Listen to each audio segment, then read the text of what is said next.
Okay, then probably we'll start. So, hello all. Today we'll be going through uh, looking at techniques basically based on attention. So that is pre-transformer era as well as the transformer era, and we'll be focusing on specific application such as neural machine translation for looking over at different approaches like based on attention. So, like the mean revolution sort of in a way of end-to-end training was using the seek-to-seek models. So that kind of literally changed the way we do things now. And if you see, like they were able to achieve state-of-the-art performance during that time, like approximately let's say 2016 and all, and like in various tasks. And Google Translate also used that model, so you can understand the impact of like this neural architectures which don't require a lot of hand engineering in a way, and they process sequences end to end and like you get the output. So like for sequence model, so in a way if you think of it, so they are like encoder decoder architecture. So which means like you have many to many or uh, representation of input. So like the input is like basically sequence in a way, and output is again also in a way sequence. And your the role of the encoder is to encode a sequence and generate some representation. And here if you see the normal vanilla seq-to-seq model, so they generate a single representation of fixed size, and that is given to the decoder, which decodes the sequence times by time step sort of until it finds out, let's say you reach the maximum sequence length or end of sequence token. So, and if you see like the sequence to sequence language model sort of like this, specifically for neural machine translation. So they are example of autoregressive language model. So which means here you are generating some target sequence like decoding condition on the input sequence that you have. So like P of y given x, and we can decode this in terms of the conditional probability based on that. So where we assume like whatever we have generated so far, like dictates how we'll generate the next token. So based on that, if you see P of y1 given x and P of y2 given y1 comma x, and so on like that way. So now you will start with the application, sort of like neural machine translation, where we'll be building a model to translate text from English language to German language. And we'll be downloading some libraries that are prerequisite. So we are downloading the species English and the German language models. And this language models would be used as a way for pre-processing the input sequence that we have and passing it to the model, which basically further generates this mapping and like gives us the output.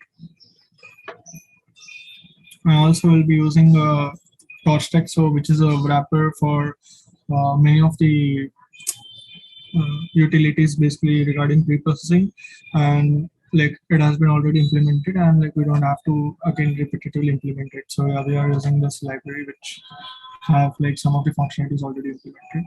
And the other part is for the embeddings, we'll be using like the embeddings from the FastX. So FastX is similar to word-to-vec model, but word-to-vec model was based on like a word-based ngram model, like if you think of, and FastX is a character-based ngram model. So that is a subword model, and it is comparatively better and like has good representation. So we'll be doing directly using that representation, and we can do both ways. So we can either fine tune that representation or fix that representation and fine tune the other ways and like learn the actual architecture that we have.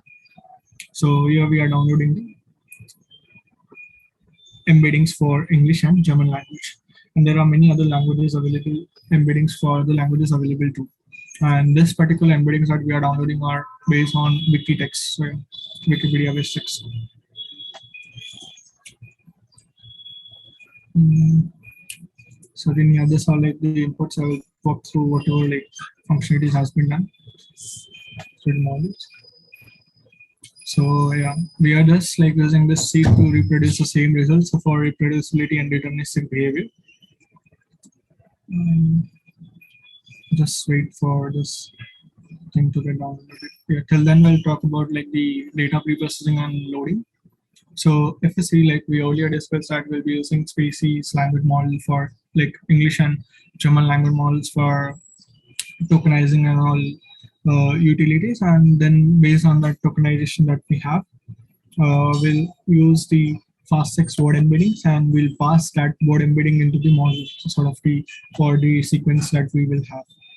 So here we have defined two functions, select tokenize English and tokenize German, like, and this particular functions are responsible for like converting the particular text in English or German language into a list of tokens based on like the behavior of the spacing model. And as for language models, we have to build a vocabulary. So for vocabulary, like vocabulary have a fixed word, uh, fixed length of the fixed size. Sorry. So for that, like we define some few specific tokens that we have. So like the tokens also in a way help us encode the sequence. Like okay, this indicates start of the sequence, this indicates end of the sequence. So like there are this tokens sort of SOS token and EOS token, which are start of sequence token and end of sequence token. Apart from that, like all of the sequences that we have are of variable length. So in a way, when we process things, we want it to be equal size, equal sequence length. So for which we add some padding tokens. So that are represented by this PAD token. And like the, it can be possible that like the whatever words we have seen in training corpus, uh, uh, sorry. So like during the decode, like testing of the model, so it can be possible that not, we might not have encountered that word during the training. And our vocabulary is based on like whatever the sequence in the words that we have seen on the training set. So in order to avoid that sort of, so one quick workaround way is to have this unknown token. So where we assign like where we generate some representation for this unknown symbol, and we assign it like the tokens that are not present in the vocabulary as unknown token. Okay, so after that, like here, so we are using TorchText. So TorchText has like a way of basically giving us this field structure. So this structure in a way builds the uh, vocabulary. So if you see here, so like we pass for the field structure that we have. So we pass tokenize like the which function like to use. If you don't pass any function, then it will use the spaces default like the English tokenizer.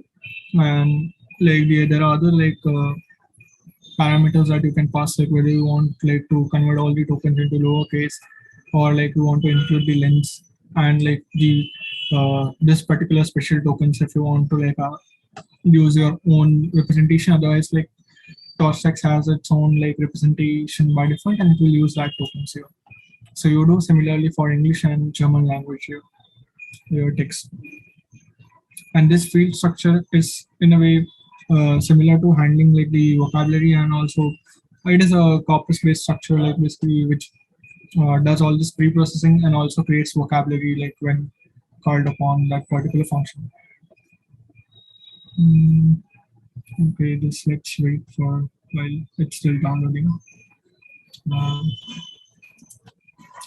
so after that, so in this case, so whatever we have created to this particular field structures like for English and German language, and now we want to combine it into particular pairs. So where like we have some input text here in this case, and we have correspondingly output text. So what do we do in this case? We create a tuple. So where we pass first attribute as the whatever name we want to call that particular input sequence. So like you can access, let's say at sequence 0. Suppose there's a completely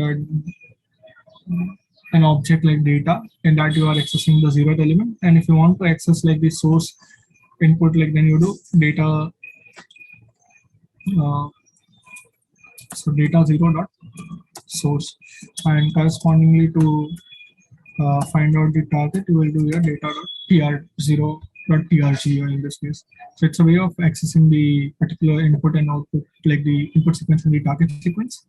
And here the we are using multi-30k, so which is a English to German, or you can say German to English based parallel translation corpus. And here we pass in the extensions like okay, which language you want, like so English and German, and you pass the field. So like it will map accordingly. Like so for English it will use the source, and for target it will like use the German. Okay. Let's wait for a minute maybe. before it gets done. Mm.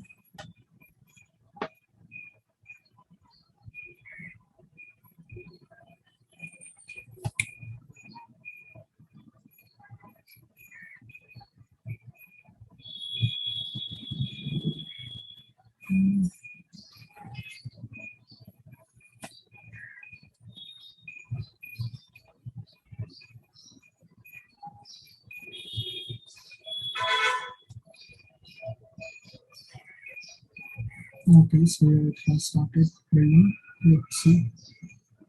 Mm, Probably it will take a bit time, so let's move on. So yeah. So now after that, like once we have this particular like the data set downloaded on legacy or if you see the strain data and the validation data. So if you see the zero element, you will see it's a example basis, and if you want to see okay what variables are there associated with this, so you can see like basically there is a source. In this case, it's a dictionary based mapping. So where the key is source and another key is target, and you get the tokens for that particular example here. So now here what we are doing is we are loading the vectors that we had downloaded, the fasttext vectors, and we are loading it using the vocab.vectors object. So which part .text basically provides us, and you specify the name of okay what the file is and cache location. So like here in this case, since it's a root directory here, so we just provide that, and like so for unknown token, what how you want to initialize it. So here we'll be initializing the unknown token embedding using the normal distribution. And once we load this particular vector, we use that. So for whatever field object that we created for the English text, so we built the vocabulary. And for that, we pass the train data.source. So train data.source is the input sequence that is there and how much size of vocabulary you want.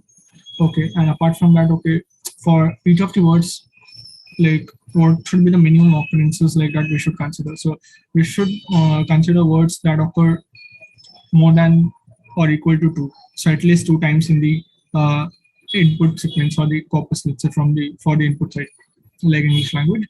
And we'll be using the vectors like this. So what we loaded previously. So that is the fasttext based English embedding. And then we are just deleting here in order to reduce the memory consumption of on the collapse here. And similarly, we do this thing again for the target text. So that is like the German language text. So here again, we specify the embeddings for the German language and the same thing. And we want to initialize the unknown token using the normal distribution. And here we again build the vocabulary for the target sequence, which is the German text. And we keep the other parameters same and we pass the German embeddings here. So yeah, like let's wait, it would take a bit time. And after building the vocabulary, let's say, so if you want to access, okay, like the particular tokens, so there are two methods available here in a way. So it's not methods, you can think of like there are two lookup tables available. So like if you say the English text dot vocab gives you access to the vocabulary object. And in that, like there are two lookup tables. So that is a string to index, so which maps like from string to index. So which means like the particular STOI table would be, let's say, so let for okay, so let's say for SOS, if you have this particular token, you assign label 1. So like you are mapping this particular the words that you have like the tokens to numbers, because computers can process numbers, they can't understand words. Words are more expressive and understood by humans as such. So we can then, once we do the processing and like all this on the numbers, we then again decode it like back to the strings using into string mapping. So we again create a reverse mapping for us. So there are like these two mappings available. So let's wait for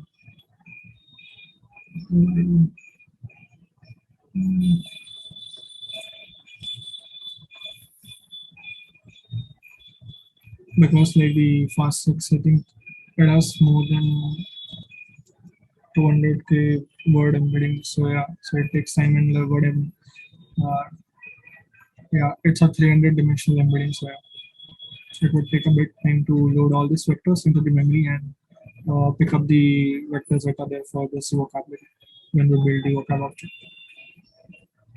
Mm.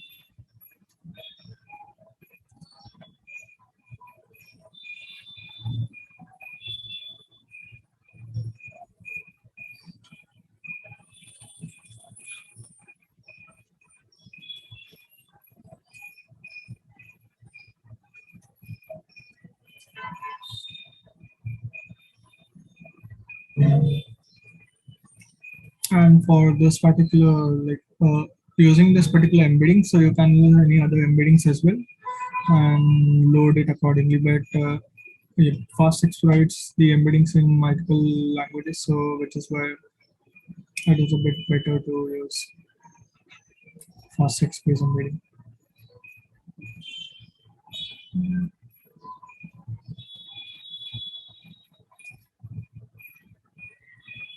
But like if you have any other tasks, so then probably you can also use Glove based embeddings, because I think Glove based embeddings are only for English.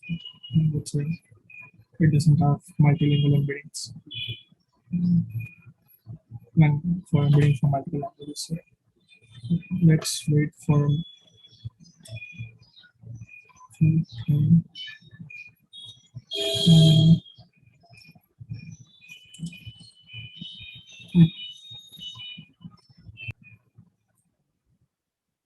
okay, so like now we have downloaded this particular weight vectors and embeddings and like loaded and created the vocabulary. So now we want to basically find out, okay, what is the index for particular tokens in the English and the German language. But yeah, we have assigned the same padding token. So probably like the initial tokens are assigned this particular representation. So yeah, they are the same indexing value. And if I see now for like the textual things, so for English, like there are 500 and 5,893 words, and for German there are 7,855 words. And if I say it might be inherently true, because in German, like maybe there might be specific words to say something, but yeah, English it has like more repetitive words, like so yeah, and like that. And now if I see the training examples, so for the training examples we have 29,000. For testing and validation, we have roughly 1,000 examples each. And yeah, we want to access values, so then we do source or target. The source is for input sequence and target TRG is for the target sequence, like the output that we have. And here this is a particular example of like sequence that is there for the input and the output. Like the input sequence is English and the output is German. So now once we, let's say, loaded all this and we did the pre-processing, we now have this data. So now if I say for training neural networks, we generally do batching, and we take one batch, we process it, we pass to the neural network, we update the our model parameters based on how they perform. So here we'll use the bucket iterator. So it is also similar to like a data loader if you see normal PyTorch, and uh, it creates a buckets like in a way uh, over this training data, validation, and the testing data, let's say we have. And for that, it splits into this particular small batches or like buckets, and we have the access for that particular buckets as we iterate over this particular data.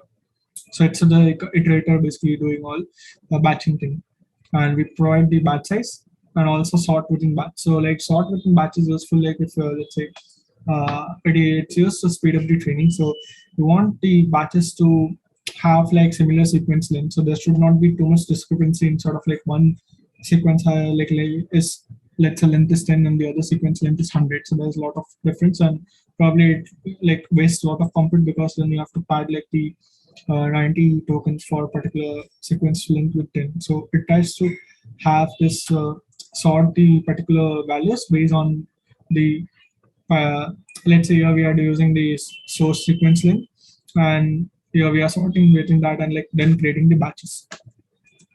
And here we are also specifying the device, so it basically then gives us the uh, data for particular, like the iterated data on like particular device. It just directly transfers data and gives us. And here we are just doing a sanity check to see, okay, the dimensions and whether we are able to load the data properly or not. So yeah, and if you see this is like so we are using like the batch size of 32 here, and like for this particular source sequence there is like the length is sequence length is like 16 tokens and the target sequence is 21 tokens. So yeah, so here the shape is like the sequence length comma batch size. Because your FSC we have not provided batch first here. So if we provide batch first, then probably it would like have the batch dimension, batch size as the first dimension, and then like it would have sequence length. So yeah, that's just way of like how you define the notebook and handle it accordingly. So now coming to modeling part. So yeah, so we talked about okay having an encoder and a decoder. So like if you see the seq-to-seq model just generates a dense representation, it passes that and it uses that representation only to decode. So the problem with that is like since we are not having like the access to all of the encoder hidden states, so now we have converted like all the information into a dense vector of like let's say fixed size, which is very small, let's say, and we are like decoding based on that. So we don't have enough information, like, and probably we might decode better like in the initial time steps, but after that it tends to uh, not give a good translation. So for that particular way, the attention-based approaches are used. So the idea with attention is you get access to all the encoder hidden states during the time you are decoding. So which means like if you have access to all of this particular input sequence, like the encoder hidden states, so then you can decide, okay, based on current time step, whatever you are doing, you can decide, okay, which one is more important, and you pay attention based on that. Okay, you tend to focus on things that are important to the current translation, time step translation, and you use that context and decode like that, and that improves the performance of these models and like provides us more better way of also having more expressivity over like okay, so during let's say time step t when I'm generating a particular token, which words does it pay more attention to? So it in a way helps us decode okay. So as we are translating, okay, which words are more important, like so, and is a model learning good representation and all that. So it on a way gives us more interpretability also. So as I said here, the encoder FSC. So for encoder, we just like whatever. Let's say we have a like normal LA, RNN variant, so we can have LSTM or GRS. So but here for like we are using GRS because they are faster and probably and depending on tasks you might prefer to use LSTM, but yeah. And so it generates this particular dense representation, and but along with that like the hidden representation that we have, we are also now preserving this particular output. So the output is, let's say for this encoder side we use a bidirectional RNN variant.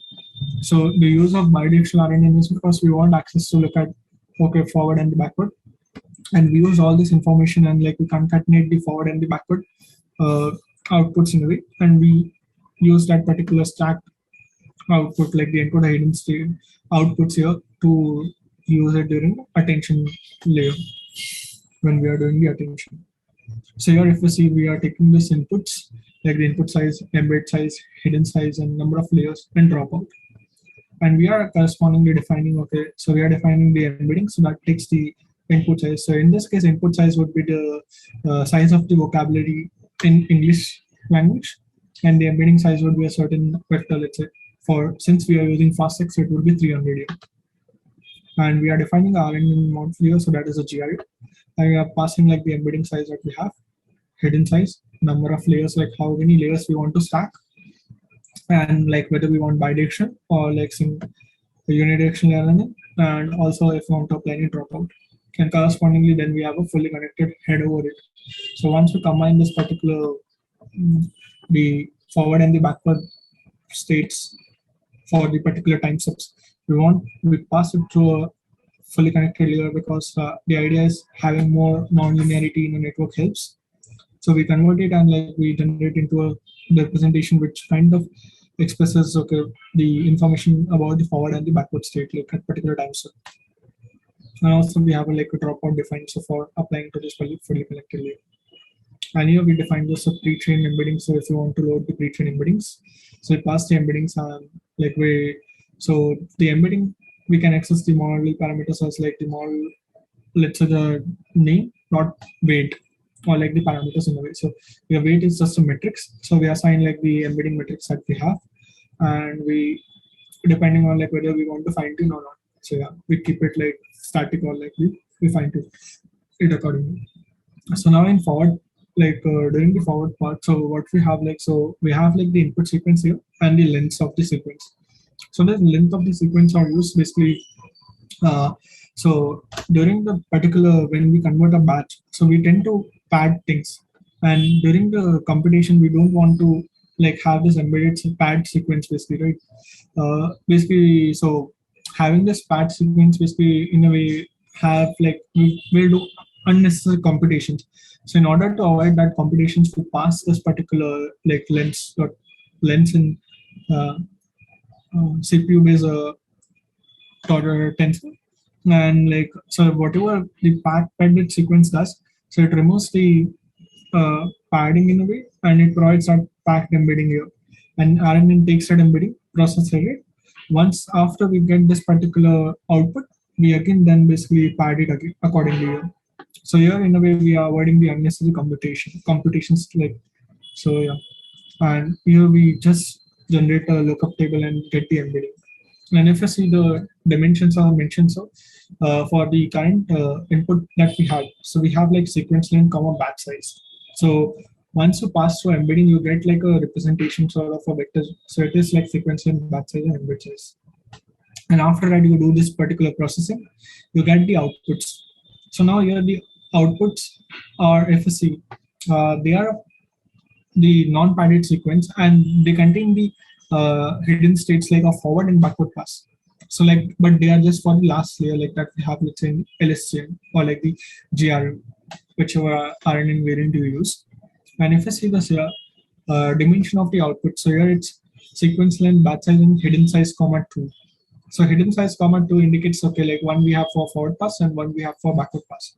So what we want to do now is like we want to concatenate the hidden state here. And once you concatenate the hidden state, we then pass it through. Uh, so, so like the hidden state that will pass to the decoder. So the decoder, basically the hidden state that we have, let's say, is a fixed representation. So like we want it to be in the form of batch size, comma hidden size. So for that, like since hidden states, we have two hidden states, so forward and backward. So what we do is like we just concatenate both of hidden states and like apply this uh, linear, this affine transformation using n dot linear, and then apply a non-linearity in terms of using ReLU.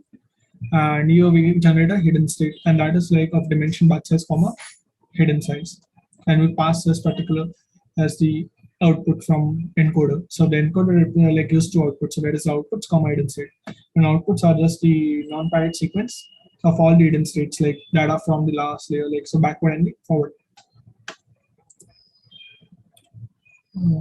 Okay, so okay, so once let's say we have encoded the sequence, so now we have like all the information, let's say that we have for a particular input sequence, and now we want to use that information and decode the sequence and generate, let's say, the sequence in some other language. So here for the task is German language. So in this case, if you see the attention model, so as I told you, like RNNs are good for like capturing, let's say, temporal dependency, like in terms of time steps one after the other, but like they fail to preserve the context because we like represent all of the information into this like uh, dense vector, and it's not possible to represent all the information, and it contains information that is, let's say, more um, recent, like sort of. And so we want like a way to have this like preserve long-term dependency. So this is where attention helps us. So like which gives us the ability to look at, okay, the sequence, different parts of the sequence, and like this like allows like to make decision based on, okay, where what time step we are decoding on. So there were like this so popular techniques, so Bardno attention and long attention. So both are example of multiplicative attention, like sorry, additive style attention in a way, if you think of. So like if you see the difference in terms of the attention is like here we are applying for Bardno attention, we are applying more non-linearity. In long multiplicative style attention, we are not applying too much non-linearity. Like so here if you see, like the Bardno attention applies two weights individually, and then like it applies a non-linearity, and again like multiplying with another weight vector. So there are like three vectors that we need for here. And in this long attention, we want like we use this single vector to like just like give this particular score. And by this score, I mean, so it gives us okay score for okay, let's say uh, so alpha is so like basically when I am decoding, so okay, what how much it gives a score in terms of, let's say you can think of it as a probability value. Okay, so let's say this is zero point 0.2. So then I much uh, I must pay 0.2% attention on this particular embedding or like the encoder state that I have. And let's say for this it's zero point 0.5. So then I will pay 0.5% attention on this. So it, like that way it generates some representation of particular based on all the encoder states and gives us more expressive representation in terms of the attention. Yeah. And if you think of this, so we are using Barton attention, so which is a additive attention, like a MLP based attention. So it just uses like a linear layers, like a fully connected layers, and it learns this vector. And based on this vector, we get like this particular alignment scores. And we use this alignment scores and like get the context vector.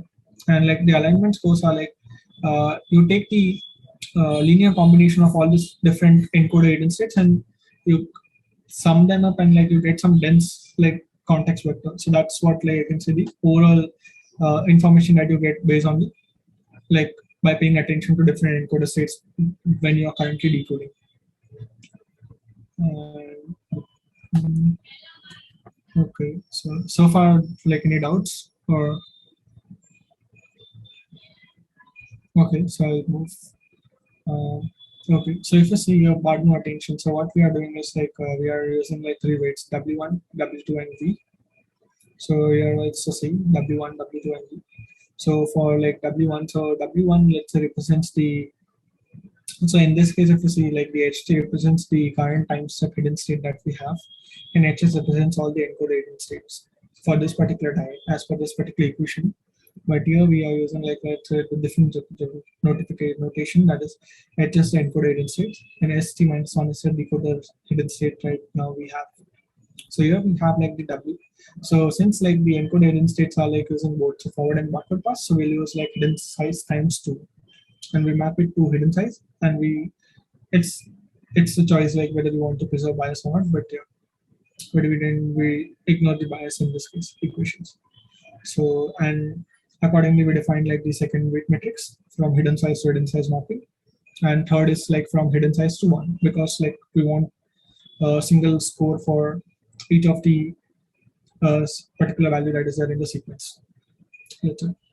And so when we have like this particular like okay for forward pass, so if you see we pass like the hidden state that we have, so that is S sub t minus 1.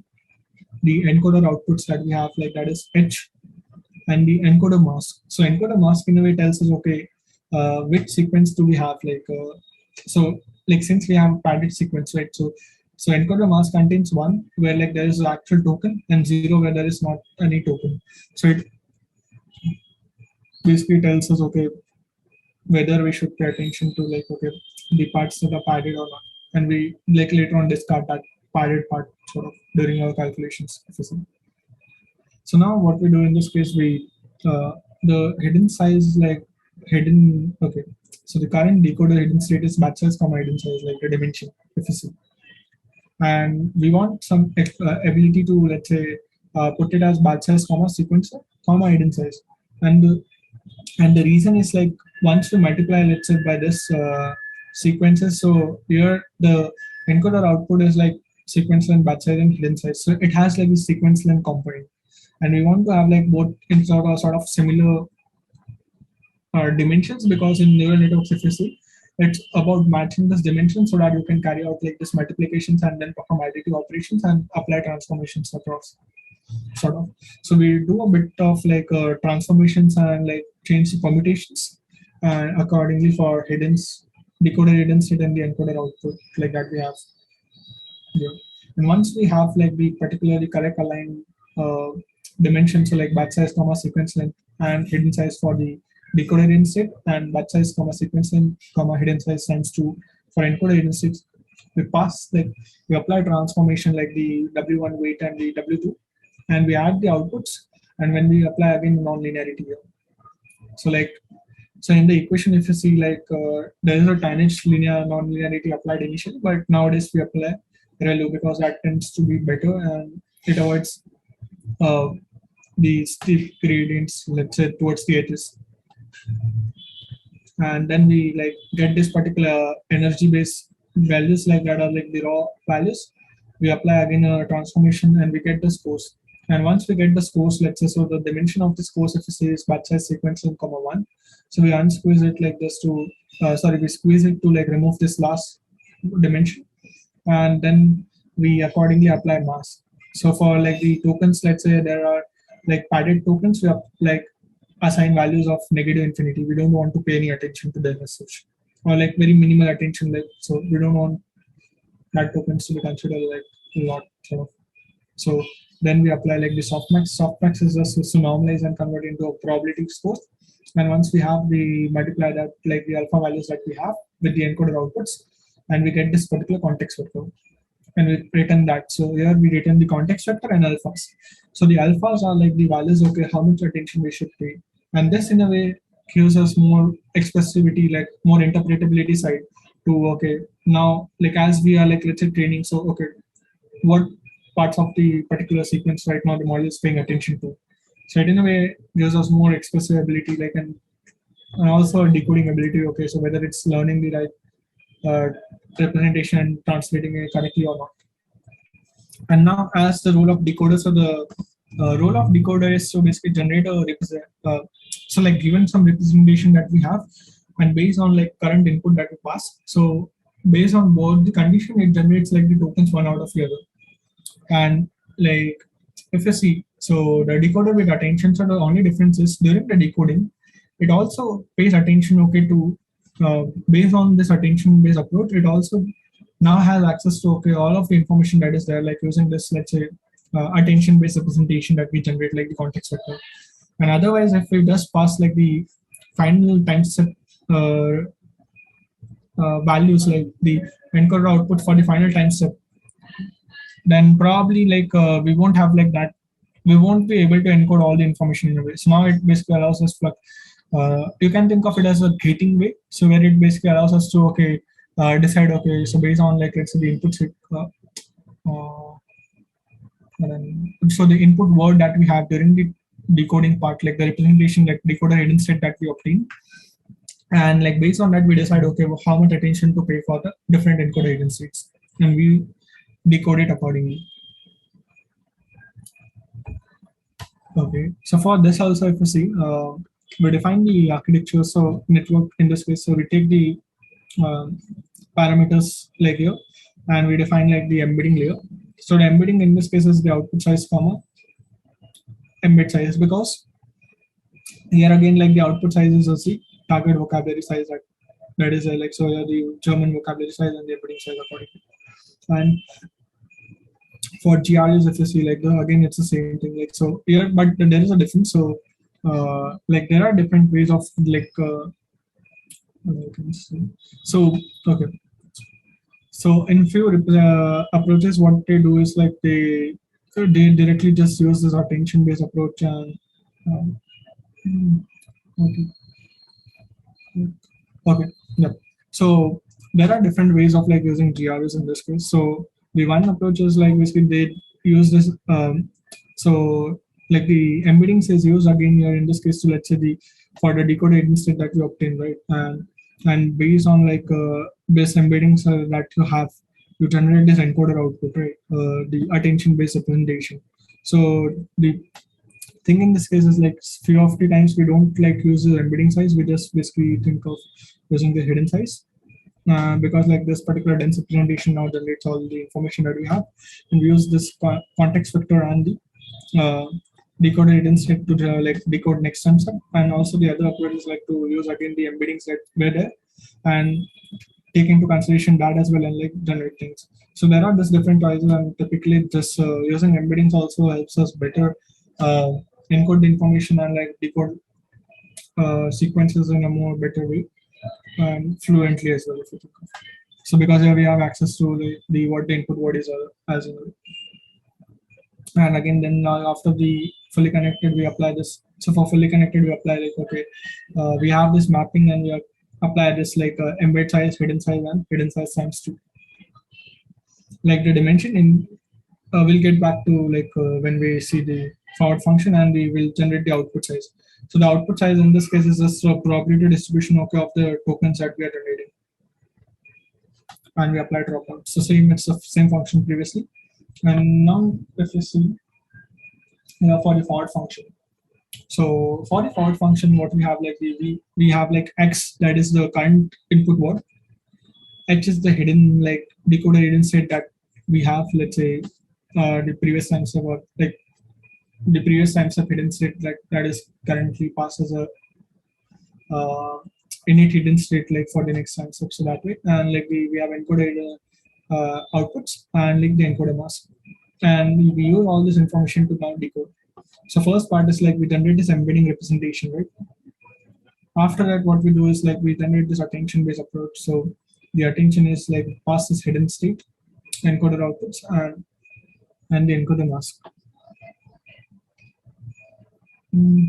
I think we previously said we don't embed like this embeddings. I think yeah, we embed this embeddings, but yeah. So we don't pass like this hidden state like into the particular vector based approach. But yeah, like the another approach is you can also pass this hidden state as well and like have more information feed it in. So yeah, that is again like the another approach that we can use from, because we assume like based on the hidden state we are like basically encoding the information, and this particular encoder output is like sufficient, contains sufficient information here, like which neural network uses and like generates the output. But yeah, again you can use hidden state as well here and like decode it sequence by sequence. Okay, we have a doubt. Yep. So the doubt is that why are we using dropout in embeddings? Okay. Yeah, that's the first line. So like if you see, the reason is let's say the embedding representation that we have right now. So like if we have like let's say 300 completely correct boards, then it might like predict to good output. But like let's say if we have some other representation in a way, so we like have, by using dropout, we in a way provide, let's say, avoid like overfitting more on the training set, because like few words, let's say that how can I probably just a minute.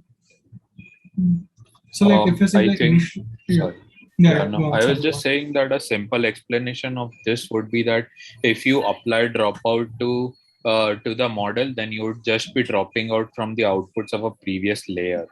But if you do it on a bird level, then you'd probably do it for the complete thing, right? For all the inputs and for all the outputs of all the layers. So it is like our applying dropout to every layer of the model. Yeah, like so in a way you can think of this as like let's say so you have some representation, right? And here whatever we have mappings, they are like the correct translation, right? Basically it has like there are not any like unknown words and all that things, right? So in a way applying dropout gives us the ability, okay, let's say if there are unknown words, and how would you deal with that? Because then like it's everything zero, right? So you're like that word embedding doesn't contribute to it. So in a way it helps us look a network to like not just rely on this embedding, but also like capture more based on like the information available. And also in a way reduce the overfitting based on specific embeddings. So it in a way allows us to deal with better way for unknown words, like probably. I think yeah. Does that answer your question? Yeah, I understand. Okay. So then we are like get the context vector and the attention scores here, and after that we just again apply some permutation to like have this fixed like sequence, because as I said previously also, neural networks, it's more about matching the sequences and then passing and concatenating and applying transformations and all. And we then like concatenate the embeddings and the context vector that we have obtained. But yeah, the other solution might be also to concatenate the hidden decode it instead as well and pass it again like to further on. And the next thing in this case, we treat this as RNN input, and then we apply like this particular RNN, self.rnn, and like basically generate the next time step output and the hidden state what it would be. And if you see the output and hidden state are equal, because here we have the same number of layers, but yeah, if the layers are different, then it might be different. So yeah, and like then after that, like once we, okay, I think, yeah, sorry, I missed this particular part. Yeah. So for this, like we don't have to like do that. So here we are embedding, like concatenating the embedding as well. Like when we are applying like the final linear transformation, or like let's say the head we have. So here we apply this embeddings, but yeah, this is optional. This was not previously proposed in the actual paper, like the for the NMT. So it uses just this way of like doing things. Like so whatever output and the context vector we are obtained, you pass it and like do this thing. But here like people found that also providing embeddings tends to perform better and like gives better results. So this is more of empirically observed, and like yeah. And then once we get the prediction is just your raw logits. So it's not a probability distribution, it just contains raw scores, like, and scores can be anywhere like plus and minus, like, so yeah, it doesn't have to be between 0 and 1. So it pass like the prediction, hidden, and the alpha values that we have. uh, I think, yeah. So now like this is the last part, like whatever we have. So for the sequence models with attention, so this is like we define the encoder, we define the decoder. So it's just like combining all these building blocks into a single like architecture, and you just pass the source length, target, and all, and it will like basically do all these particular things under the hood for you. So you can think of that like this is more of like a black box, let's say, where you pass some input, output, and it just learns a representation and uses like the model, and like next time you just pass the input, will then make the output accordingly. So here if you see we have like this particular few, we use this for like sequence length and all, like based on for converting the sequences into fixed particular length as per our choice. And here if you see the outputs of our decoder states are initialized as target sequence length, batch size, and target vocab size. So if you say the target sequence length is 1, because like batch size is a second dimension, because we have not used like batch size as first during the previous thing. So here like whatever we get the output is like the target sequence first, batch size, and like then the vocabulary size. So like the we get a distribution here, and we convert it accordingly and we pass it to you. And we here first pass the encoder, we get the encoder outputs and the hidden states that we have. And like here we create the encoder mask. So for encoder mask, we just look up like, okay, so wherever like the padding tokens are there, we assign 0, and wherever the padding tokens are not there, we assign 1. So it's just a binary decision. And now once we decode, so we pass. So for decoding, what we do is like we here use a particular trick sort of teacher forcing, but that is so in teacher forcing, what we do is like so let's say we have like teacher force ratio here 50%, 0.5, sorry. So that is 50%. So which means like 50% of the time will pass like the correct labels, and 50% time will pass like, okay, the let's say the output that was generated at previous time step as the input to the current time step. So this in a way allows the model to learn and like basically and also generate like the better sequence as we go on. So, and like the argument for using this teacher forcing ratio is like, let's say there might be cases where model produces wrong words, and if you pass that wrong word, it will again lead to wrong sequences again and again. So in a way, we basically have like some control over this particular value. So where we, okay, 50% of time we provide correct labels, 50% of time we don't provide the correct labels accordingly. And here we do this in like repetitive loop. So if you see for T, like whatever target sequence length we want, we do it. We like decode like one token at a time. So we do it for like the target sequence length in a loop, and we get the outputs here like particularly, right? And once we get the output, we just like this is more of a greedy based approach.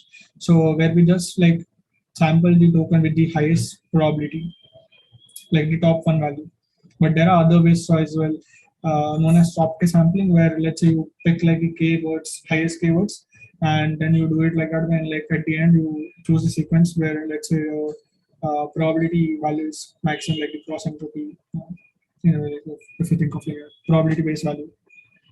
And also there's another way of like nuclear sampling as well. So yeah, where you basically pick the tokens within, let's say for like you sum up the probability values, and like this you, let's say if there is a p equal to 0.9, so we'll pick the tokens like where the PMF is greater than or equal to 0.9. So like that we will pick like the limited tokens, and we will like remove the tokens that are not like important in a way, and like that tends to perform better. And then yeah, we assign that, and we then if it's the year we are just doing the teacher forcing. So like if let's say randomly we are sampling some word, if that is less than this ratio, then we just use like this particular the actual target value. But if it's greater, then we use like this one. And yeah, these are like some helper utilities. So convert IDs to text. This is just for like mapping like the blue scores and finding out like that. So because we are using TOSTEX, so TOSTEX has like a certain format in which it expects like the token sequence that we have generated. So it just like doing the same thing, like basically finding out of it. So what we are doing is like we are mapping like through the dimensions, and we are converting like the tokens and adding to the dictionary, like sorry, the list that we have, like the string values, and then we pass that thing and we allow like tell the Python to compile it. And if it's the training part, so now training part is very similar. So like we take a model, iterator, optimizer, criterion, and the clipping value, like what we have. So criterion is just loss, and like we do model dot train more total loss and all. So we now iterate over the sequence that we have. We are using like efficiency for index and batch in like this sequence, enumerating overall. We extract the source and the target, and the source sequence and the target sequence. We zero grad this in, and we perform the forward pass. After that, like we obtain some output. So we look at it, and FSC now. So in this case, the output FSC. So the for comparing the loss. So output should be like tokens like one after like. So FSC, let's say the tokens at zero length. So now the output would be like the token starting from index one, because they are like it's shifted by one position. So we pick like that way, and we pass it like again. So criterion here. These are the raw logics, like the raw logics, or you can think of like this as a integer mappings in a way. So output would be raw logic score, and this are the integer mappings, target sort of. And we then pass it to we perform this like use this gross entropy loss, and we get this loss, and after that we get, let's say, the output like the argmax based tokens, and we perform the backward pass. And once we do the backward pass, then we update the model parameters, like we clip them. So for like first we clip them, so like the values are not exceeded in a way, and we clip it between value to be -1 and 1 year. But yeah, we usually, I think the good practice is to test between like +5 and -5 and see, okay, yeah, because sometimes like some models like work well between 0.5 and -0.5 values. So yeah, like there are different ways, and you then update the model parameters. And here if you see, like we are just calculating the perplexity. So perplexity is just the exponentiation, because like we are calculating here the cross entropy loss that we have. So perplexity is just the exponentiation of the cross entropy loss, and we divide it by the total number of iterators, like that we have. So get the average perplexity, and this is similarly output. And for evaluation, we are doing the same thing, but we are not like updating the gradients here in a way. And if you see the same things, but the only difference is we are converting the IDs to text for both the predicted tokens and the target tokens, and we add the hypotheses that are there in the like. So for the we add the predictions that are there in our hypothesis, and we have like the reference translation as well. So that is like the target translation, let's say, and we generate this to list, and we maintain it, and like we pass it into the blue score like function. So which gives us the blue score. So like the idea for blue score, it's a precision based matrix. So the idea is, let's say, it is precision based matrix. So the good way to think of this would be, so whatever there is in your reference text, you want to generate as much tokens from there. So you want to have like a good precision here in this case. There are other metrics as well, which are like the recall based metrics. So in recall based metrics, the idea is whatever you want to like, let's say that you have some input text, right? So you want to preserve as much as possible like the tokens from the input text. So though both of these metrics are different, and like for translation, blue scores are used. For summarization, the metrics such as Rouge and Rouge are used. So Rouge is used. So it's a recall based metrics. And yeah, so we are defining this particular parameters here, and we are loading the model. if you see like the summary and yeah, like criterion and all. Currently, I think training like would take a lot of time probably. So I think I'll skip this part. But yeah, it's just the same thing. We are like defining calling the functions training and the validation, and like calculating the perplexities for both. And like if we are doing better, then okay, we are storing them all. And if we don't do better, then we wait up to better patience level, and we then directly stop the training. So that's the early stopping we use to avoid overfitting and all. So again, now the good part for this particular is like, let's say we load the model, we test it on like this. So this was like run before. So if you see like for this, we obtain a perplexity of 21 and like blue for blue of zero point 0.2 sort of something. So 0.22 like. So lower perplexity is better and like higher blue score is better. So yeah. And like the perplexity and the scores might vary a bit. So yeah. So for now, greedy decoding. So what we do is like so as we decode, so we just pick the tokens with the highest value, and we keep on doing that thing, and we do it up to a particular sequence. Let's say if we want, like we have not reached the end of sequence token, otherwise we focus on if we have reached the end of token, then also we end token, then we break it out. And this is also utility for plotting the attention. And yeah, this is just an example. So if you see here, like this is a English translation one, and this is a German translation, the vertically. So if you see now, like so here based on like if you see as we keep on decoding, so like if you see sequels, so for that like the particular word that is paid more attention is girl. And if you keep on like doing let's say like that way, so you will see like these particular shades of this different color. So based on that, it indicates okay how much attention we pay as we keep on decoding to the input sequence, and this helps us in a way interpreting as well and okay understanding whether we are doing better or not. So yeah, this is all about like the attention. And yeah, this provides us more interpretable way. But yeah, I think probably that's all from my side. Yeah, I think yeah, Deep will now take on further with explaining the transform-based architecture that is like for attention, like the self-attention. So yeah, like I'll wait for a minute if anyone has one question. Yeah, otherwise we'll move on. So do you have any question? Or else we can move on. I think yeah, Deep probably you can continue. Yeah, sure. No. I'll share my screen. Yeah.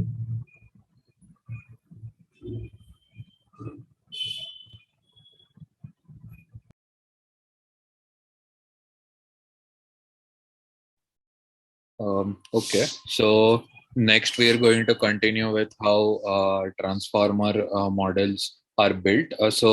A lot of this stuff is going to seem similar that Jai explained because the pre-processing for the text is still the same. We are still using the same task that we were going through earlier. We're just going to apply transformer models instead of the basic sequence to sequence model with attention that Jai explained. So yeah, I think I'll just load the spaCy and the TOS text that we've already found out. Like these are just the spaCy language models for English and German. And so just downloading and yeah, just check 1 second. Yeah. So after this, we go through, yeah. So it is Just loading. one more. Yeah. So just one more thing to highlight. Yeah. Here we are not using any pre-trained embeddings. So we'll be like learning everything. Yeah. We won't be using fast text here. So yeah, we'll learn everything from scratch. We've loaded the device here.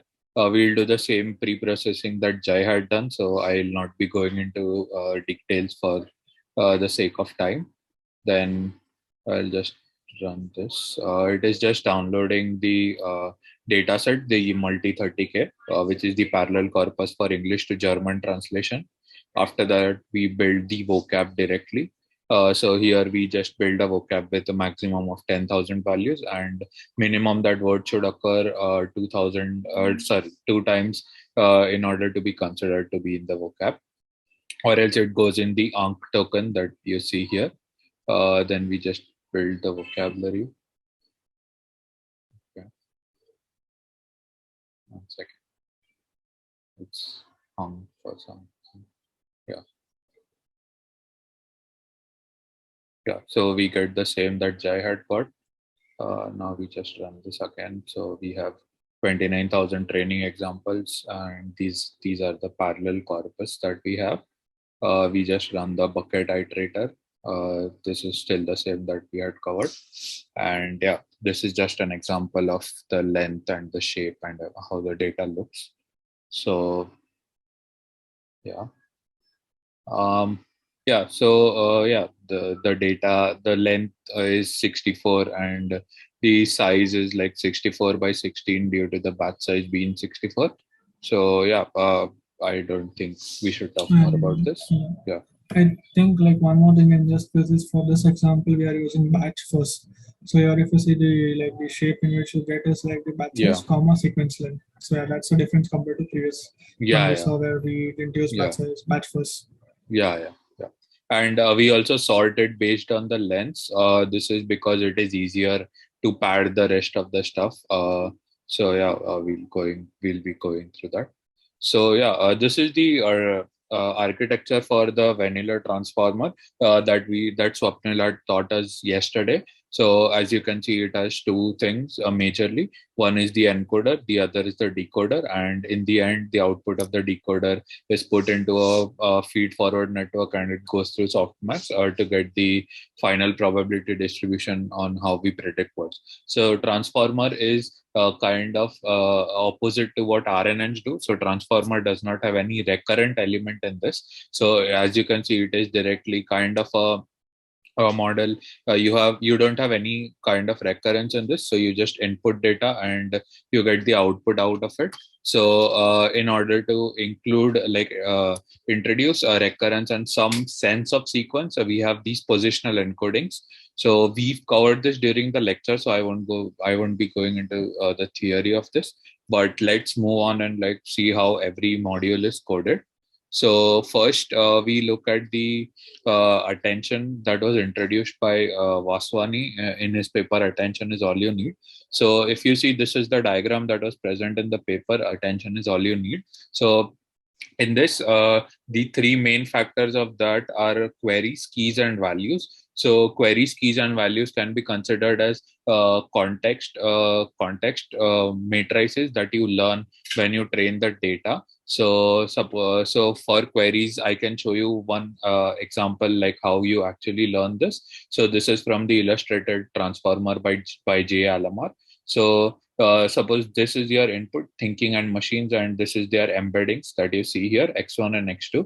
So how you actually get this query value? So you multiply this by WQ, the matrix which will be present in self-attention, and this is how you get Q1, same for the other one.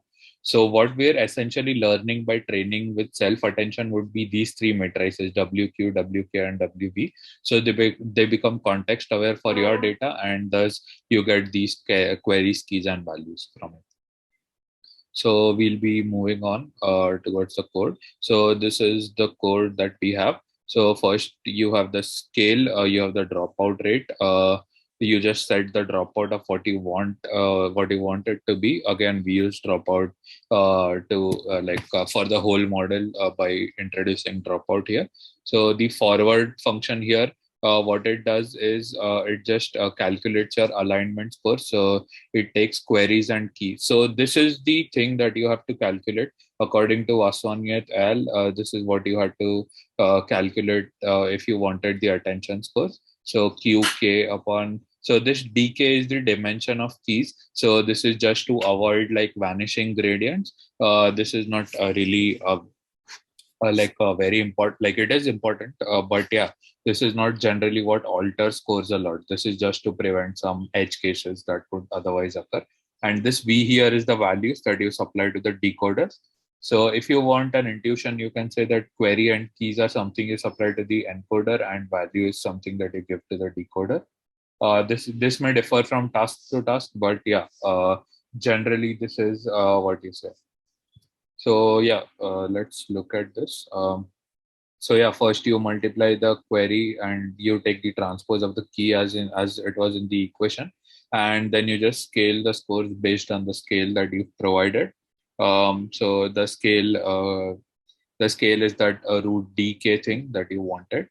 And after that, what we do is we check the mask. So we generally don't give mask. but masks are for running operations in parallel so that you don't see what your actually next value is, so that your attention does not cheat in a way.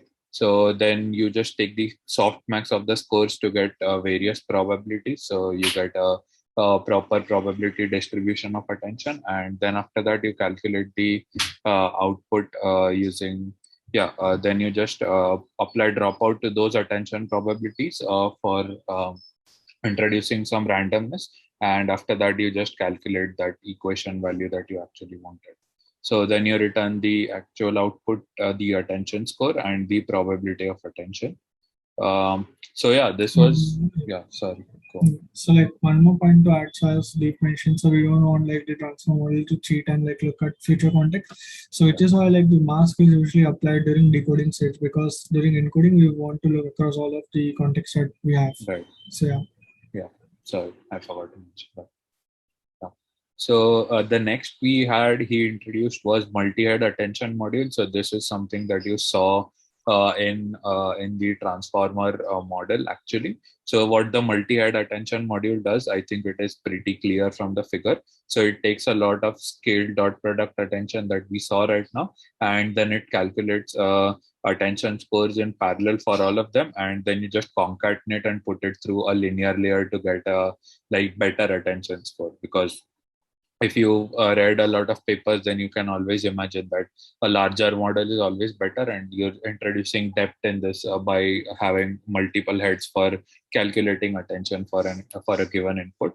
So after this, I think it's very similar. So the only concept to calculate in parallel is the mask thing that Jay mentioned. So it also helps you to calculate in parallel. So here you also have a mask which helps you to run to calculate multiple attention scores in parallel. It is not shown in the diagram, but the rest of the things are the same. So this WQ, WK, WV was something that we saw in J. Alamar's block, and we declare it as a weight, and it has to learn from it. And for every layer, we calculate the scale dot product attention. And this split heads, what this does is it just divides it such that you have it goes into multiple layers. It should not be called as layers, it should be called heads if you want to sound correct. But right now I'm just for intuition purposes, I'm referring to them as layers as it was visible in the diagram. So this is how it splits them. Then this group head again brings them together, so the concatenate thing. So this is what it does. Again, it is not something very complex. This is just a play on the dimensions of everything.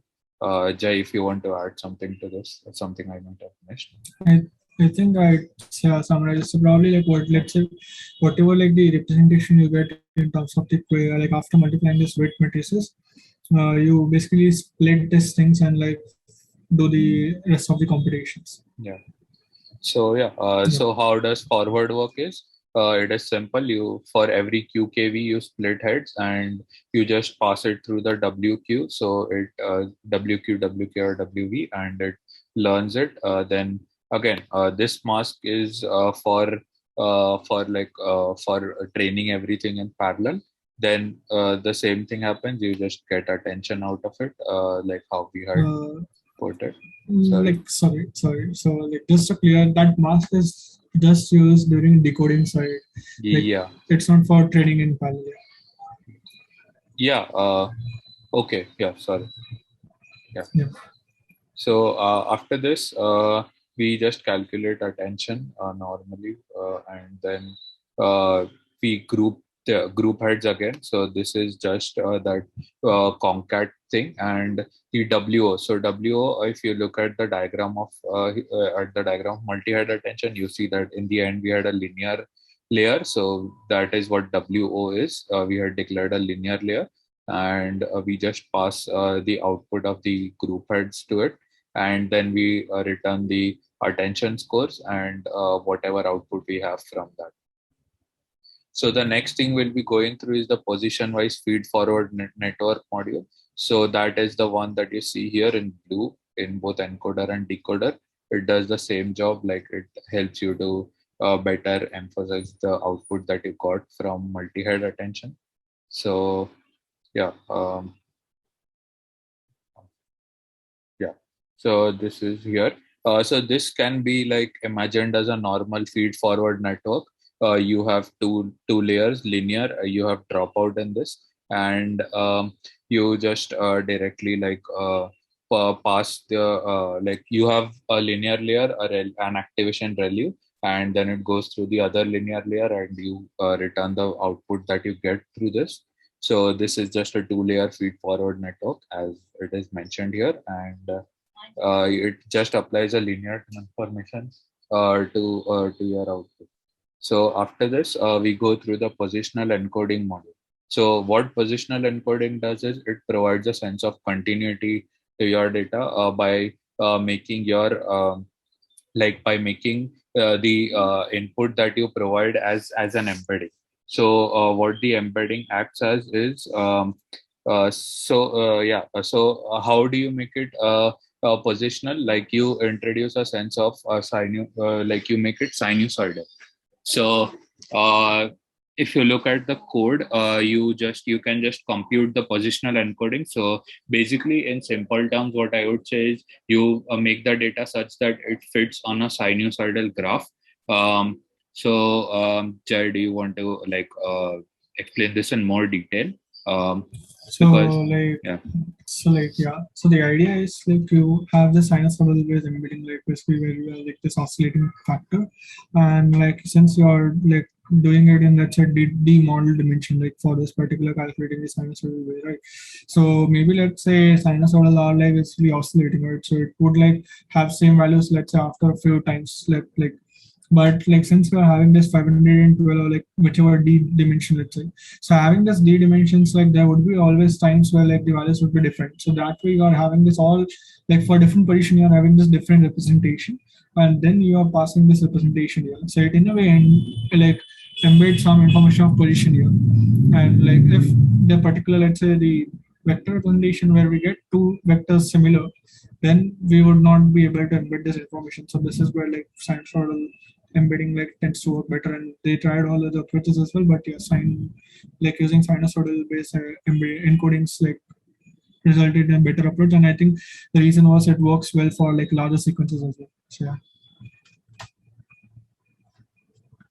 So so this was introduced just to have like behave these models like the recurrent neural network ones to have some continuity in this. So next we go to the encoder module. So again, let's go back to the diagram. So in the encoder module, what you see here is a single encoder and this NX here. So this NX represents that again various encoders were stacked together to get better results. According to the paper, this N was equals to 6, which means that you stacked 6 encoders together in order to get the best results that you could. So yeah, if you look at the encoder module, what you can see is that you're just bringing it together.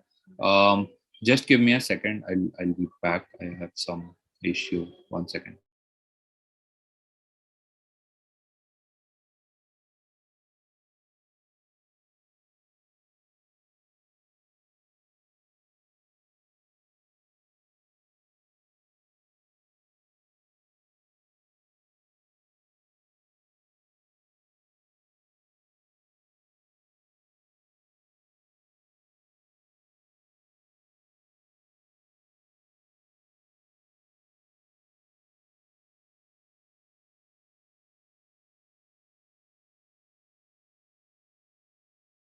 I think you are on mute, Deep.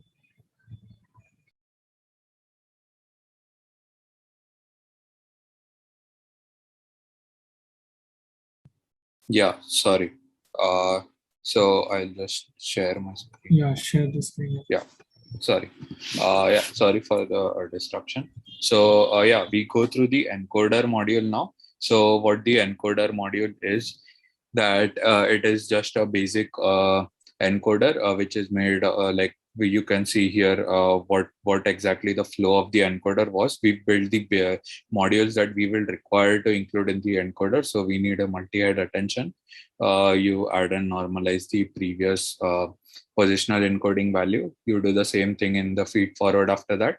and the output that you get here, it gets applied to the decoder's multi-head attention. So we'll go through how this really works and why this is necessary. But yeah, this is what an encoder is, and this is what we'll be putting together in the encoder layer. Yeah, so one second. So in the encoder module, we just declare it, the multi-head attention. So this layer norm is the one that you saw there. That is the add and norm thing. So it just normalizes on the layer. Swapnil had discussed this yesterday. So you could just imagine a cube and you are just normalizing based on one face of the cube. So that would be a layer norm. Then we just declare the position, the feed forward network. We declared a layer norm for that. This was the layer norm for the attention, multi-head attention layer. And after that, the forward function acts like this. So the input that we get, the input that we get from the positional encoding, you take it, you pass it through the attention layer. After that, you add and norm. So this is what add and norm does. You take the you put the output like bit dropout in this along, and you add the previous input that you had, as we had seen. So this is just necessary in so this acts like a skip connection. This is when something bad happens in your model and the attention scores directly go to 0. So this shouldn't generally happen, but sometimes it might happen. Depends on your data, and this helps you at that time.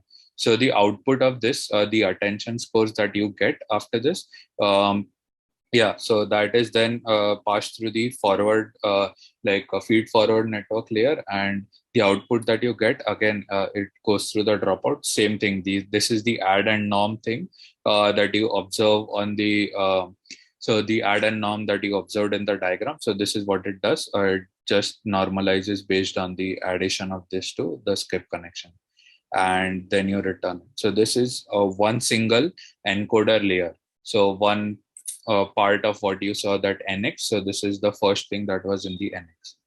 So then you look at the encoder completely. So this is just this.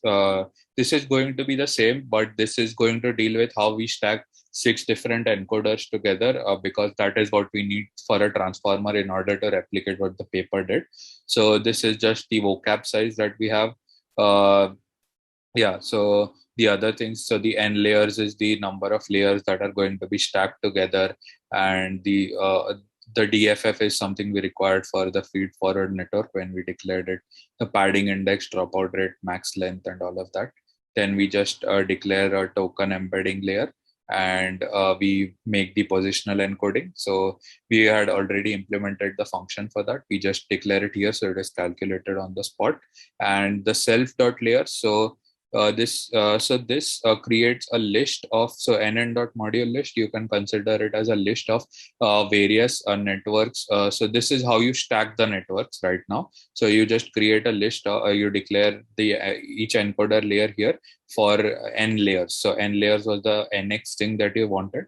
Nx would be 6 here. So you just declare it, and this creates a 6 in parallel. And again, the layer norm is just the same thing that we saw here. So it just declares nn dot layer norm, that cube thing.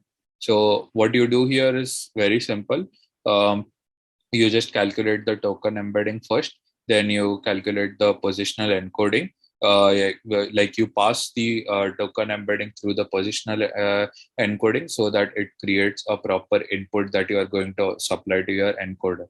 After that, you go through each layer in self dot layer. So each encoder layer in self dot layers. After that, in which you're just going to first you this layer x comma mask. So layer x comma mask just means that you pass the, so you call the forward function in the encoder layer, and the output that you get is that is the thing that we saw, the output of the encoder layer. And then you apply a layer norm on the complete output. So this is just done to normalize the data. If you see here in the diagram, so the output of that would be, so the output of so you have this, right? And we had seen that the concat and norm thing here. So you concat something and then you apply normalization on it. So in order to like get like stack together the outputs and make something meaningful of it, like of 6 different encoders, you apply layer normalization to the complete output that you get out of it. So that's why we had this going on here. Jay, if you would like to add something to this? I think at some stuff like so yeah, we just had like apply this normalization in order to like have this more better gradients and also like does it so that like during backdrop and all like it doesn't blow up too much. So it just Yeah. like tends to do job of normalization like similar to batch norm. Yeah, right. Yeah, so then we go to the decoder layer. So this is again designed in the same way that encoder was designed. We first design a single layer and then we put it such that everything is stacked. So decoder layer is somewhat similar to the encoder layer if we look at the diagram again. So here the encoder layer took the input embedding in it. So we just gave them the input embedding, the output embedding. So basically you give them the outputs, the y values, and you apply that to the positional encoding, and then it first goes through this same thing, the masked multi-head attention and the add and non. So these outputs are shifted right. So they are shifted right just so that it acts like a sequence. So if you observe the RNN X and Y values, one of them has to be shifted right so that it represents the next one, and after that so that it represents the next one. So so this is why they are shifted right. Then it does the same thing, like you calculate the positional encoding of it. You pass it through the multi-head attention here. This one has to be masked because as Jai had mentioned that masking happens for the decoder layer. So this is where it is going to be masked, and we don't want the model to cheat. That's why we apply a mask here. Then it is going to be add and non. So let's just look at it. Yeah. Like encoder like decoder is similar to encoder in a way, but like it adds like more another layer of attention where it again like maps it to the encoder states encoder representation. So so that is like the difference between decoder and encoder. So till now, what we've gone through is like we've had 2 multi-head attention, one in encoder, one in decoder, and the inputs that it takes are both of the same thing. So like one takes the input embeddings, the other takes the our output embeddings. So in order for the scores to like balance and make sense, like we need to establish a kind of parallelism here in order for the translation to really take place. So that's why the one output from the encoder goes as an input in the second multi-head attention in the decoder layer, and the output from the multi-head attention in the decoder goes as the second input in the second multi-head attention. So this is what we do here. So we declare the same thing, like multi-head attention, it's layer norm. Then this is the encoder attention layer. So basically the one that comes from the encoder, we declare its layer norm here. Position-wise feed-forward network is the same as the encoder. So first we calculate the attention. So first we calculate the attention from the input that we have. So the X here represents the positional embeddings of the output. After that, we do the norm thing. This is the same as the encoder. Then after that, this ENC attention layer. So this is going to calculate the attention by taking into account the encoder outputs and the decoder outputs from the previous layer. So this memory here is going to be the output of the encoder block as it is mentioned here. So you can consider it as you are just outputting hidden states from the encoder as you had seen in the encoder of the sequence to sequence model. So then we get the scores here that were needed. Again, we do the normalization of the data. It passes through the feed forward network. You normalize it on that and you return the output. So this output is now going to go into the final feed forward network, like one single layer, and which is going to go into the softmax to give you the real probability distribution of what your output should be. So again, this decoder is going to stack all the decoder layers, and then then it is just going to get the layer down. So this is exactly the same as we had seen in encoder. The only thing here would be the memory that we give it. So this memory here. So this is just the thing. So we're going to give it directly when we call it, but this memory is the input of our encoder. And this does the same thing as what the encoder was doing. So we've just built the basic blocks here. Are there any doubts, or if Jai would like to add anything to this? I think like I've pretty much explained everything, so probably you can continue. Yeah. So after this, we just declare the class transformer. So we just bring the whole encoder system, the decoder system, the last output network together in order to build this. So we just declare all of this here. The generator is nothing but the final like output generator. So the final linear layer, as you can consider. So it is just mapping like decoder items, like the states that you have to the output distribution. Yeah, the output distribution. And this is more of like you can consider it as like a wrapper, which like takes all of the things that are there. It handles everything for you. So right. Yeah. So you just take the so this is just the mask that you want. So this is the padding that you do for the text to make it of equal length. Again, this is the same thing for source. Not just equal length, but you also do it, I think, for so if you want to hide the input from the encoder, but that is actually done inside the attention layer. This mask is just to like apply padding.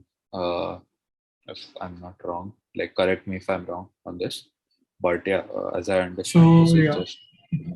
So like this role of this mask is to just give you like okay the sequences like the value is one where like there is actual token and otherwise zero. Yeah. And like whenever like you tend to do attention like in the encoder or the decoder side, yeah, it won't calculate. Yeah. Like it won't if it won't calculate, or if you, in a way you can think of it will assign like the negative infinity values for that.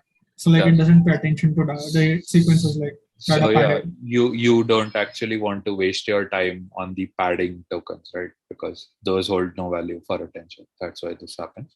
So first you just take all of the things that you had, you put it in the encoder, and here we get the output of the encoder. Then you put this output of the encoder. So this was the memory thing that we had seen the decoder layer. You put the target encoder output, the mask and the source mask and the target mask. You're actually, and then after that, you put everything through the generator. So we've not talked, we've not gone through all the details of the generator, which we'll do next. But this is how the whole transformer runs. So the output of the generator is the real is the real probability distribution that you are looking for, on which we are going to run the greedy decoding algorithm or the nucleus sampling in order to get the exact translation that we want out of this. So the generator is, as Jai mentioned, you just map the outputs using a linear layer. So this is what we do. We declare a linear layer of D model into vocab size, and after that you just pass your output output from the decoder through this projection, so through the linear layer, and and then you pass that output through the log softmax. So what the log softmax does, it provides you values that are the log of the actual softmax values. So so this is done in order to save some space, because sometimes the values could be very large, not actually very large because they will be between 0 to 1, but log softmax helps with the loss function actually, because then we apply cross entropy to it directly. In a way, like a good way to be thinking about log softmax is like, and you don't have to calculate the exponentiation, you directly like apply this perform all these calculations in log. Exactly.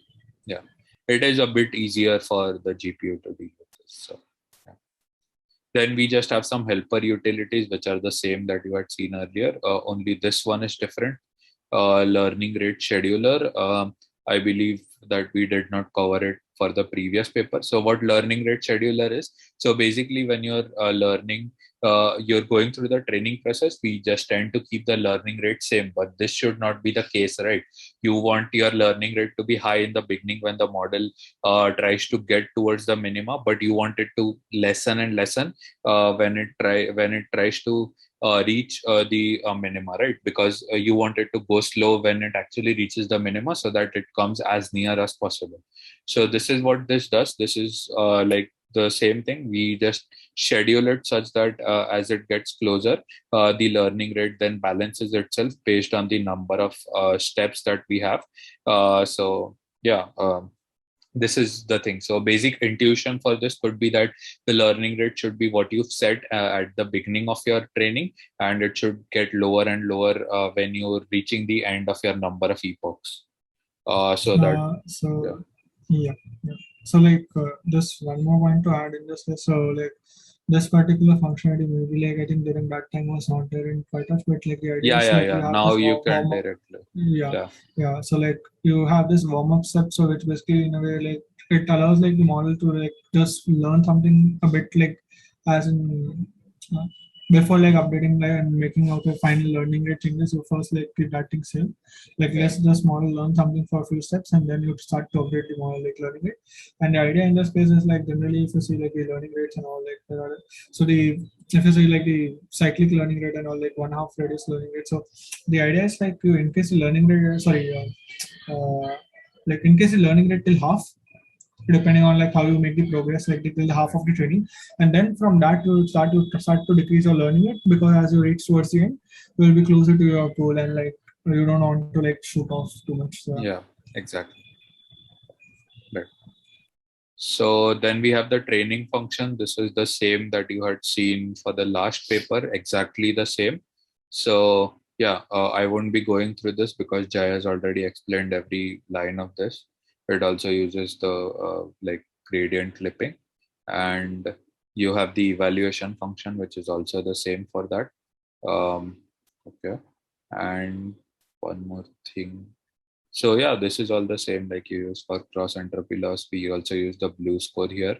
Also, one thing about the BLEU score is that it is not always reliable. Sometimes it just makes sentences which might sound grammatically correct, but they are actually wrong. So, or it just says that some sentences are wrong when they're actually correct. So, if you replace some synonyms in it or something like that, then it might actually, like, it will help you with it, but not very much. That is true. Like BLEU is just n-gram overlapping, so it will like try to find out okay how many tokens overlap like between the hypothesis and the like the reference text that is there. So yeah, there are like, I think the problem in this most of the fields still now, like there is not much metrics from a semantic side of things, but yeah, like there are more metrics from syntactic side of things, like you want to check it out. So like the translation in this case and all, it basically ensures like fluency, but like semantically it might not make sense at sometimes. So like for some like translation examples that you might test, so yeah, that is like still there. Yeah, I think everything probably. Yeah. So yeah, now this is, I think, just probably I think just can you go a bit. So now if you can see like, so we use transformer architecture, and if you see like the perplexity has reduced very like compared to like what we had like previously, let's say 21. So you assume like you understand okay what the impact of transformers is like and how better the model is, and also if you see in terms of BLEU, there's a point to increment. Yeah, so the BLEU score has increased, but and the perplexity has also reduced. So yeah, it is comparatively a lot better, even though you had that recurrent structure and everything for sequence to sequence models. So yeah, this definitely. I think probably going through that diagrams of attention points. Yeah, definitely. So the greedy decoding stays the same. So I won't be going through this again. Because Jai has explained it in a lot of detail. So yes, do you want to explain the diagrams? So this is just the, I think we plot. Yeah. So these are the attention scores. So basically, you can just consider like what word considers what while translating. So if you see the word girl, then it takes a lot of things in consideration before like placing. Okay. I think, yeah, sorry, I did it opposite. So if you see the word Martian here, so sorry if I pronounced it wrong. So if you see the word Martian here, so in order to actually place this here as the translation, it calculated that this word depends on the actual word girl a lot, because this is a bit darker. Some factor of it depends on talking, and the last factor also depends on slowly. Um, if you again see for, yeah, this is just the same. So if you see for, Yeah. yeah, Yeah. So like the idea in this case, we are yeah, talking about like having the different heads, right?